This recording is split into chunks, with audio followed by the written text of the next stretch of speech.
નમસ્કાર મિત્રો, હું છું જયેશ ગોરૈયા. મારી ચેનલ પંચાયત એક્ટમાં આપનું હાર્દિક સ્વાગત છે.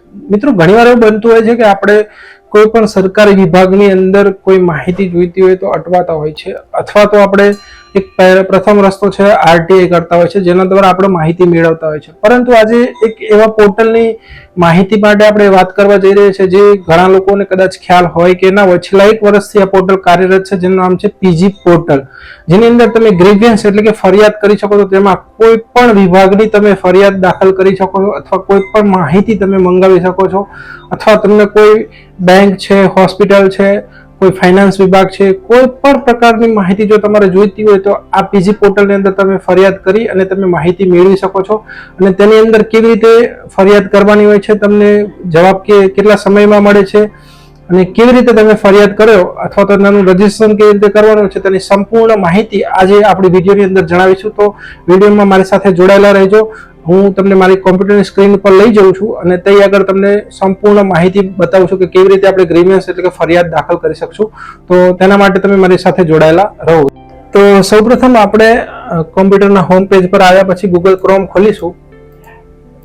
ગૂગલ ક્રોમ ખોલ્યા પછી આપણે તે આગળ પીજી પોર્ટલ સર્ચ કરીશું. પીજી પોર્ટલ સર્ચ કર્યા પછી તરત પીજી પોર્ટલની પહેલી જ જે લિંક આવે તેના ઉપર ક્લિક કરી અને જો તમે આ પોર્ટલની અંદર સૌપ્રથમ વાર ગ્રીવિયન્સ માટે જઈ રહ્યા છો તો પહેલા તો તમારે સાઇન અપ કરવાનું રહેશે. તો સાઇન અપ કેવી રીતે કરવું તેના માટે શોર્ટકટમાં તમને એક માહિતી આપી દઉં. તો અહીંયા પોતાનું નામ, રજીસ્ટ્રેશન, મોબાઈલ નંબર છે અથવા તમારો મેલ, જેન્ડર, એડ્રેસ, પિનકોડ, સંપૂર્ણ માહિતી નાખી અને ત્યાર પછી તમારે એક આઈડી પાસવર્ડ જનરેટ કરવાનો રહેશે. ત્યાર પછી હોમ પેજ ઉપર પાછા આવી જઈશું. એટલે તમારો જે આઈડી પાસવર્ડ છે એ તમારા આઈડી પાસવર્ડ નાખવાનો આવશે. મેં પહેલાથી બનાવી દીધેલો છે એટલે હું બનાવતો નથી. તો એના માટે હું મારો જે આઈડી પાસવર્ડ છે અહીંયા નાખું છું.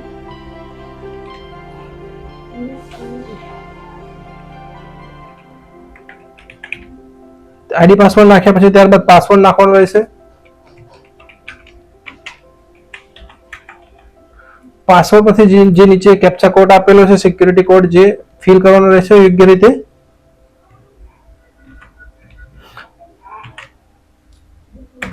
કેપ્ચા કોડ ફિલ કર્યા પછી જે પોર્ટલ ઓપન થાય છે તેની અંદર પબ્લિક જે લખ્યું છે ને, લોગ્ડ પબ્લિક ગ્રીવિયન્સ, એના ઉપર જવાનું રહેશે. ત્યાર પછી નીચે આ જે લિસ્ટ આપેલું છે તે મતલબ તે પ્રમાણેની કોઈ લિસ્ટ આપણી મેટર હોવી જોઈએ નહીં. તો court related matter, subject matter, આ જે નીચે ઓકે કરી અહીંયા ત્યારબાદ અહીંયા સબમિટ કરી અહીંયા સબમિટ ઉપર આવીશું. તો આ જે બતાવવામાં આવે છે કે ફાઇનાન્શિયલ ડિપાર્ટમેન્ટ છે, લેબર છે, central board, direct tax, income tax વિભાગ છે, એવા દરેક પ્રકારના કોઈ પણ માહિતી છે. પછી નીચે બી આપેલું છે, ઘણી બધી મિનિસ્ટ્રી આપેલી છે. તો મેં માહિતી મારા ગ્રામ પંચાયતની જોઈતી હતી, તો એના માટે મેં લાસ્ટમાં અહીંયા આવતો રહ્યો. નીચે એકદમ નીચે આવ્યા પછી સ્ટેટ ગવર્મેન્ટ અધર્સમાં સિલેક્ટ કર્યા પછી અહીંયા સંપૂર્ણ ડિટેલ્સ જે મારી છે તે ફિલ કર્યા પછી અહીંયા ફરી વખત સ્ટેટ ગવર્મેન્ટ સિલેક્ટ કરી અહીંયા મેં લખ્યું હતું ગુજરાત. અહીંયા ગુજરાત સિલેક્ટ કર્યા પછી અહીંયા પંચાયત સિલેક્ટ કરી અને પંચાયત એન્ડ હાઉસિંગ ડોટ છે. અહીંયા જે મારું ટાઈપિંગ કરેલું છે ટાઈપિંગ કર્યા પછી મેં અહીંયા ડિટેલ્સ પૂરી